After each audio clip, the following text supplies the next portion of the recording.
दोस्तों, स्वागत है आर डायरेक्शन चैनल पर। हम हाजिर हैं एक और नए वीडियो के साथ। ये वीडियो है द साइंटिफिक हिंदू की और वीडियो का टाइटल है विदेशों तक गाड़ दी सनातन की ध्वजा, बागेश्वर धाम सरकार के आगे दुनिया हुई नतमस्तक। तो आइए साथ मिलकर देखते हैं ये वीडियो। ओरिजिनल वीडियो का लिंक मिल जाएगा डिस्क्रिप्शन में।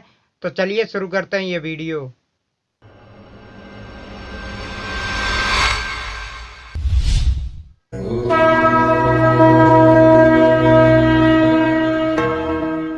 आजकल 2 दिना से तो हम खूब वायरल हो रहे भैया। न्यूज चैनलों से लेकर सोशल मीडिया तक आजकल बागेश्वर धाम के खूब चर्चे हैं। बागेश्वर धाम के चमत्कार ऐसे हैं कि जो भी देखता है बस देखते ही रह जाता है। आंखें चौंधिया जाती हैं, दिमाग घूम जाता है। हर कोई ये सोचकर स्तब्ध रह जाता है कि बाबा जी भला बिना बताए कैसे किसी के मन की बात जान लेते हैं। ना केवल मन की बात, बल्कि वह कहाँ रहता है, क्या करता है, परिवार में कौन कौन है और उनके क्या क्या नाम है। यहाँ तक कि बाबा जी यह खुद ही पर्चे में लिख देते हैं कि सामने बैठे शख्स को क्या परेशानी है। इन बाबा जी का नाम है श्री धीरेन्द्र कृष्ण शास्त्री। बागेश्वर धाम में आम आदमी से लेकर खास आदमी तक जाते रहते हैं। यहाँ लाखों लोगों की मनोकामनाएं पूरी हो चुकी हैं। बाबा जी की परीक्षा लेने के लिए कई टीवी पत्रकार भी बागेश्वर धाम जा चुके हैं, परंतु बाबा जी चमत्कार कैसे करते हैं, कैसे वह सबके मन की बात जान लेते हैं, इसका पता कोई नहीं लगा पाया। बाबा के दरबार जो भी जाता है वह बाबा के सामने नतमस्तक होकर ही लौटता है। बाबा की उम्र भी अभी बहुत ज्यादा नहीं है। ऐसे में सवाल उठता है कि उन्हें इतनी कम उम्र में ऐसी महान चमत्कारिक सिद्धियां कैसे प्राप्त हुई। सिद्धियां तो छोड़ दीजिए, लोग कह रहे हैं कि धीरेन्द्र कृष्ण शास्त्री लोगों को मूर्ख बनाते हैं, वह लोगों को पागल बनाते हैं। यह बस एक ट्रिक है। बागेश्वर धाम पूरी तरीके से पाखंडी है। लेकिन क्या दोस्तों ये सच है? क्या श्री धीरेन्द्र कृष्ण शास्त्री वाकई पाखंडी हैं? आखिर उनका इतिहास क्या रहा है? आपके इन सारे सवालों के जवाब मिलने वाले हैं आज के इस वीडियो में, तो बने रहिए हमारे साथ वीडियो के अंत तक। स्वागत है आप सभी का एक बार फिर से द साइंटिफिक हिंदू पर, और मैं हूं आपके साथ आपका दोस्त धीरेन्द्र। वीडियो शुरू करने से पहले आपसे एक छोटा सा निवेदन है कि कमेंट में जय बजरंगबली अवश्य लिखें। ओजस्वी, तेजस्वी, सिद्ध, मुखर, प्रखर वक्ता, स्पष्टवाणी आदि ऐसे कई गुण श्री धीरेन्द्र कृष्ण शास्त्री जी महाराज में देखे जा सकते हैं। कुछ लोग इन्हें बागेश्वर महाराज नाम से भी जानते हैं। श्री धीरेन्द्र जी महाराज आजकल अपनी राम कथा और दिव्य दरबार को लेकर न केवल देश में बल्कि विदेशों में भी काफी प्रसिद्ध हैं और उनकी यह प्रसिद्धि बढ़ती ही जा रही है। अपनी राम कथा में वह समय समय पर सामाजिक विषयों में भी अपनी राय निर्भीक होकर रखते हैं और प्रखर वक्ता होने के कारण कभी कभी उन्हें विवादों के घेरे में भी देखा गया है। पूरे भारत में जो धर्म विरोधी हैं, जो राम विरोधी हैं, उनको डर है कि कहीं बागेश्वर धाम की कृपा ऐसे ही फैलत रही तो बहुत जल्दी पूरा विश्व राम से जुड़ जाएगा। दोस्तों आपको बता दें कि धीरेन्द्र जी महाराज अपने चमत्कारों को लेकर इतना ज्यादा प्रसिद्ध हैं कि न सिर्फ देश बल्कि अब विदेशों से भी लोग बागेश्वर धाम आने लगे हैं। लेकिन इतनी प्रसिद्धि होने के बावजूद बाबा जी का अतीत क्या है यह बहुत से लोगों को नहीं पता। दोस्तों आपको बता दें, श्री धीरेन्द्र कृष्ण जी महाराज का जन्म 4 जुलाई 1996 को मध्य प्रदेश के छतरपुर जिले में एक छोटे से गढ़ा नामक गांव में हुआ था। वह एक बहुत ही गरीब ब्राह्मण परिवार से संबंध रखते हैं। स्वयं बाबा जी ने अपने दरबार में एक बार कहा था कि हमारे पिताजी बहुत गरीब थे, कभी कभार एक वक्त का भोजन भी नहीं मिलता था। हमारे पिताजी पुरोहित कर्म करते थे और दान दक्षिणा में जो मिलता था उसी से हमारा भरण पोषण करते थे। एक दिन हमने पिताजी से कहा कि हम वृंदावन में जाकर कर्मकांड पढ़ना चाहते हैं, परंतु उस समय पिताजी के पास 1000 रुपए नहीं थे। उन्होंने गांव में कई लोगों से उधार भी मांगा, परंतु किसी ने नहीं दिया, क्योंकि सब जानते थे कि यह चुका नहीं पाएगा और हम तब वृंदावन नहीं जा पाए। दोस्तों धीरेन्द्र जी के पिता का नाम है राम कृपाल गर्ग और माँ का नाम सरोज गर्ग है। उनका एक छोटा भाई और एक बहन भी है।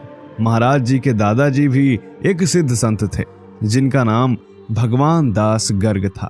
इन्हें बब्बा जी सेतुलाल जी महाराज के नाम से भी जाना जाता था। करीब 36 साल पहले 1986 में बागेश्वर धाम मंदिर का रिनोवेशन कराया गया। तब से यह मंदिर अस्तित्व में है। वर्ष 1987 में धीरेन्द्र जी महाराज के दादाजी का आगमन हुआ। वह भी यहाँ दरबार लगाया करते थे, परंतु तब उनकी इतनी प्रसिद्धि नहीं थी, इसलिए सैकड़ों की संख्या में ही लोग यहाँ आते थे। वर्ष 1989 में बाबा जी द्वारा यहाँ एक विशाल महायज्ञ का आयोजन किया गया और 2012 आते आते यहाँ श्रद्धालुओं की संख्या धीरे धीरे बढ़ने लगी। यहाँ लोगों की समस्याओं का निवारण होने लगा। इनके बाबा भगवान दास महाराज निर्मोही अखाड़ा से जुड़े हुए एक सिद्ध संत थे। दोस्तों, मैं धीरेन्द्र जी महाराज के दादाजी होने के साथ साथ गुरु भी थे। धीरेन्द्र जी महाराज ने अपने दादाजी से ही रामायण और भगवत गीता का अध्ययन करना सीखा। धीरेन्द्र जी ने बड़ी मुश्किल से 8वीं तक पढ़ाई अपने गांव में ही की और इसके बाद पैदल चलकर 5 किलोमीटर वह गंज जाते थे। वहां से उन्होंने 12वीं तक की पढ़ाई की, फिर बाद में बीए प्राइवेट किया। कुछ समय बाद हनुमान जी और उनके स्वर्गीय दादाजी की उन पर ऐसी कृपा हुई कि उन्हें दिव्य अनुभूति का एहसास होने लगा और वे लोगों की परेशानी दूर करने के लिए अपने दादाजी की तरह ही दरबार लगाने लगे। कहा जाता है कि मात्र 9 वर्ष की उम्र से ही वह बालाजी सरकार की भक्ति साधना और पूजा करने लगे थे और इसी कारण उन्हें हनुमान जी महाराज से महान चमत्कारिक सिद्धियां प्राप्त हुई हैं। श्री धीरेन्द्र जी महाराज की प्रसिद्धि केवल भारत में ही नहीं बल्कि विदेशों में भी है। अभी कुछ महीने पहले शास्त्री जी ब्रिटेन गए थे, जहां उन्होंने ब्रिटिश सांसदों और भारतीय समुदाय के बीच राम कथा का वाचन किया था। श्री धीरेन्द्र जी महाराज अपने राम कथा के दौरान हिंदुओं को जगाने के लिए अक्सर प्रखर होकर बोलते हैं। पिछले दिनों जब रामनवमी के जुलूस पर पत्थर फेंके गए थे, तब भी महाराज जी ने प्रतिक्रिया देते हुए कहा था कि हिंदुओं जाग जाओ, अगर तुम अभी भी नहीं जागे तो यही सब एक दिन तुम्हें अपने गांव में भी भोगना पड़ेगा। हम प्रार्थना करेंगे सनातनीय हिंदुओं से, अगर तुम अभी नहीं जागे तो ये तुम्हें अपने गांव में भी भोगना पड़ेगा। बागेश्वर धाम में बालाजी हनुमान का मंदिर है। हनुमान जी के मंदिर के सामने ही महादेव जी का मंदिर है और यहीं पास में उनके दादाजी और गुरु जी की समाधि स्थल है। यहाँ हर मंगलवार को अर्जी लगती है। अर्जी लगाने के लिए लाल कपड़े में नारियल बांधकर अपनी मनोकामना बोलकर उस नारियल को एक स्थान पर बांध देते हैं और राम नाम जपते हुए 21 परिक्रमा लगाते हैं। यहाँ आपको लाखों की संख्या में नारियल बंधे हुए मिल जाएंगे।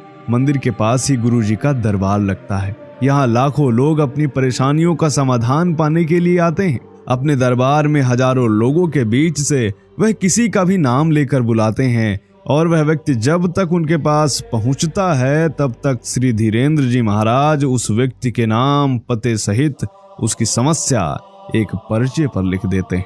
उसी में उसका समाधान भी लिख देते हैं। दरबार का ऐसा चमत्कार देख लोग आश्चर्य में पड़ जाते हैं।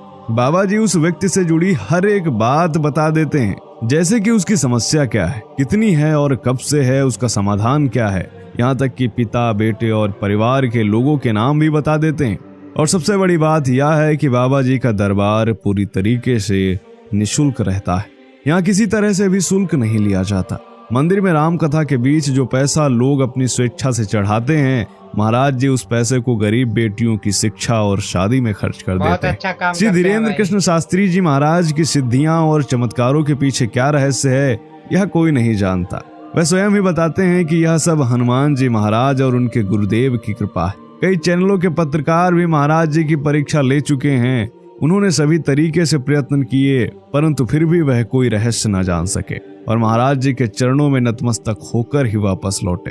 तो दोस्तों, आपका श्री धीरेन्द्र जी महाराज जी के विषय में क्या सोचना है, कमेंट करके जरूर बताएं। मिलते हैं आपसे अगले वीडियो में, तब तक के लिए जय हिंद, जय भारत, वंदे मातरम। ये था वीडियो बहुत अच्छा था। और भाई बाबा जी की फैन फॉलोइंग बहुत ज़्यादा है। बाबा जी को बहुत सारे लोग फॉलो करते हैं भाई। अभी बिहार में बाबा जी का एक राम कथा हुई थी, वहाँ इतनी ज़्यादा भीड़ हो गई थी कि बाबा जी को खुद वीडियो जारी करके मना करना पड़ा कि जो लोग यहाँ आ रहे हैं वो अपना आए, यहाँ भीड़ बहुत ज़्यादा हो चुकी है भाई। यहाँ नहीं, विदेशों में भी भाई बाबा जी के बहुत सारे भक्त रहते हैं और बाबा जी की पूजा करते हैं भाई। बाबा जी खुद को भगवान नहीं बताते, ना ही वो खुद को चमत्कारिक बताते हैं। वो जो भी बताते हैं वो कहते हैं कि मुझ पर बजरंगबली की कृपा है और मेरे गुरु जी की कृपा है भाई। इसमें वो अपने आप को भगवान होने का कोई भी दावा नहीं करते। सारा क्रेडिट बजरंगबली को देते हैं और अपने गुरु जी को देते हैं। और भीड़ इतनी ज़्यादा होती है भाई इनकी रामकथा में कि संभालना मुश्किल हो जाता है भाई। सबसे बड़ी बात, एक भी पैसा नहीं लेते हैं किसी से भी। जो भी भक्त आते हैं अपनी परेशानी लेके बाबा जी खुद बुला लेते हैं उनको उनके नाम से, और भाई उनके बारे में पूरी जानकारी लिख के पर्चे पर रख लेते हैं और सारी समस्या उनकी बता देते हैं कि उनके जीवन में क्या चल रहा है और क्या नहीं भाई, और उस समस्या से निजात पाने का उपाय भी बता देते हैं भाई। बाबा जी बहुत ज़्यादा फेमस हो चुके हैं और इतनी कम उम्र में बहुत सारा ज्ञान अर्जित कर चुके हैं भाई। इतना ज्ञान होना कोई नई बात नहीं है भाई। हमारे ऋषि मुनि जो लोग थे वो बहुत सारा ज्ञान रखते थे भाई, वो इससे भी बड़े बड़े काम कर सकते थे। तो भाई अभ्यास करने से कुछ भी हो सकता है। बाबा जी खुद को भगवान तो नहीं बताते, लेकिन हाँ उनमें कुछ सिद्धियाँ या कुछ ऐसा है जिससे कोई सामान्य नहीं है भाई। तो दोस्तों वीडियो आपको कैसा लगा कमेंट करके ज़रूर बताएं। अच्छा लगा तो चैनल को सब्सक्राइब करें, हम आपके लिए रिएक्शन वीडियो लाते रहेंगे। धन्यवाद।